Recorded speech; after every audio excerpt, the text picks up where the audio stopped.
ಸುಜಾತಾ ಹಂಡಿ BJP ಕಾರ್ಯಕರ್ತೆ. ಇದೇ BJP ಕಾರ್ಯಕರ್ತೆಯ 3 ವರ್ಷದ ಹಿಂದಿನ ವಿಡಿಯೋ ಈಗ ವೈರಲ್ ಆಗಿದೆ.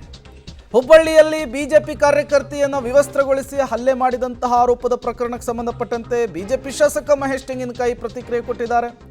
ಸುಜಾತಾ ಮೇಲೆ ಎಷ್ಟೇ ಕೇಸ್ ಇದ್ರೂ ಕೂಡ ಕ್ರಮ ಆಗಲಿ, ಆದರೆ ವಿವಸ್ತ್ರ ಮಾಡಿದಂತಹ ಪ್ರಕರಣಕ್ಕೆ ನಮ್ಮ ಅಬ್ಜೆಕ್ಷನ್ ಇದೆ.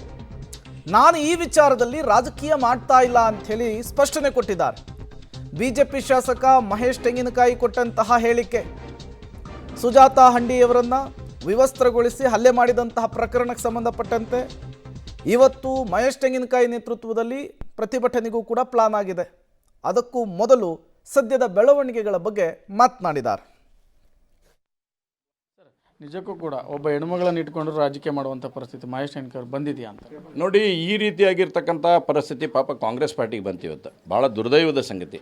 ಈ ರೀತಿಯಾಗಿರ್ತಕ್ಕಂಥ ಕ್ಷುಲ್ಲಕ ರಾಜಕಾರಣ ಮಾಡ್ತಕ್ಕಂಥದ್ದನ್ನು ಒಬ್ಬ ಮಹಿಳೆಗೆ ಈ ರೀತಿಯಾಗಿರ್ತಕ್ಕಂಥ ಅವಮಾನ ಆದಾಗ ನಾನು ತಿಳ್ಕೊಂಡಿದ್ದೆ, ಬಹುಶಃ ಎಲ್ಲರೂ ಬಂದು ಇದರಲ್ಲಿ ಕೈಗೂಡಿಸ್ತಾರೆ, ಆಗಿರ್ತಕ್ಕಂಥ ಘಟನೆಯನ್ನು ಖಂಡಿಸ್ತಾರೆ, ಯಾರು ಮಾಡ್ಯಾರೋ ಅವ್ರ ಮೇಲೆ ಶಿಕ್ಷೆಗೆ ಗುರಿಪಡಿಸೋಕೆ ಕೇಳ್ತಾರೆ ಅಂತ ತಿಳ್ಕೊಂಡಿದ್ದೆ. ಆದರೆ ಇಂಥ ಹೀನ ಕೃತ್ಯ ನಡೆದಾಗ ಕೂಡ ಅದನ್ನು ಕಾಂಗ್ರೆಸ್ ಪಾರ್ಟಿಯವರು ಬಳಸ್ಕೊಂಡು ರಾಜಕಾರಣ ಮಾಡಕೊಂಡ್ರಲ್ಲ, ಇದಕ್ಕಿಂತ ದುರ್ದೈವ ಆಗಿರ್ತಕ್ಕಂಥ ಸಂಗತಿ ನಮ್ಗೆ ಯಾವುದೂ ಇಲ್ಲ.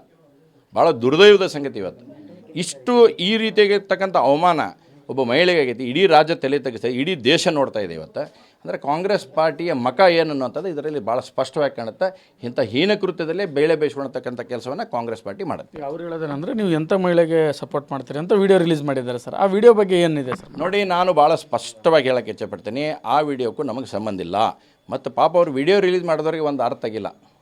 ಏನು ಅರ್ಥ ಆಗಿಲ್ಲ ಅಂತಂದರೆ, ಆ ಯಾವಾಗ ಇನ್ಸಿಡೆಂಟ್ ನಡೆದಿತ್ತಲ್ಲ, ಆ ಇನ್ಸಿಡೆಂಟ್ ನಡೆದಾಗ ಆ ಇವ್ರು ಕೂಡ ಇದ್ಲು, ಕಾಂಗ್ರೆಸ್ ಪಾರ್ಟಿಯವ್ರು ಕೂಡ ಇದ್ಲು, ಸುವರ್ಣ ಕೂಡ ಇದ್ಲು, ವಿಡಿಯೋ ರಿಲೀಸ್ ಮಾಡಿದವ್ರು ಕೂಡ ಇದ್ದರು, ಎಲ್ಲರೂ ಅವರೇ ಇದ್ದರು. ನನಗನ್ಸುತ್ತೆ ಬಹುಶಃ ಇವರು ಎಲ್ಲರೂ ಕೂಡ ಯಾಕಿನ ಸಿಗಿಸುವಂಥ ಪ್ರಯತ್ನ ಮಾಡಿರ್ಬೇಕಿತ್ತು.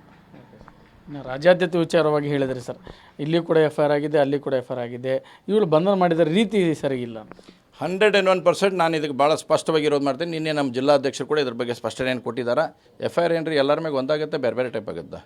VIP FIR 1, low FIR 2, medium FIR 3 ಅಂತ ಹಿಂಗೇನಾರು ಆಗುತ್ತೆ ಪೊಲೀಸ್ ಡಿಪಾರ್ಟ್ಮೆಂಟ್. ನನ್ನ ತಿಳಿದ ಮಟ್ಟಿಗೆ ಆ ಥರ ಇಲ್ಲ. ಬಟ್ ಇಲ್ಲ ಅಂದಮೇಲೆ ನೀವೊಬ್ಬ ಸುಜಾತಾ ಹಂಡಿಯನ್ನು ಒಂದು 45 ಜನ ಹೋಗಿ ಪೊಲೀಸರು ಬಂಧನ ಮಾಡ್ತಾರೆ. ಹೆಂಗೆ ಕಾಶ್ಮೀರದಾಗ ಟೆರರಿಸ್ಟ್ ಹಿಡಿತಾರಲ್ಲ ಆ ರೀತಿ ಬಂಧನ ಮಾಡುವಂಥದ್ದಾಗುತ್ತೆ. ಇಲ್ಲಿ ಹೆಂಗಾಗುತ್ತೆ, ಫಾರ್ಚುನರ್ ಕಾರ್ನಾಗ ಕರ್ಕೊಂಬರೋದು, ಎಲ್ಲಿಗೆ ಸೀದಾ ನೇರವಾಗಿ KMC ಕರ್ಕೊಂಡು ಹೋಗೋದು. ಏನಿದ್ರಾಗ ಹಾಗಾದರೆ ನನಗನ್ಸುತ್ತೆ ಇನ್ನು ಮುಂದೆ ಒಂದು ಬೈಫರ್ಕೇಷನ್ ಮಾಡಬೇಕು. ಹೊಸ ಲಾ ಬಂತಾರೆ, ಆ ಲಾ ಒಳಗೆ VIP ಒಂದು ಸೆಗ್ಮೆಂಟು, ನಾನ್ VIP ಒಂದು ಸೆಗ್ಮೆಂಟ್ ಅಂತ ಮಾಡ್ಬೇಕು. ಯಾಕಂದ್ರೆ ಪಾಪ ಕಾಂಗ್ರೆಸ್ನವ್ರಿಗೆ ಭಾಳ ಮಂದಿ ಐತಿ ಈಗ, ಅದಕ್ಕೆ ಭಾಳ ಹೆಚ್ಚವರು. ಹಾಗಾದರೆ ಒಂದು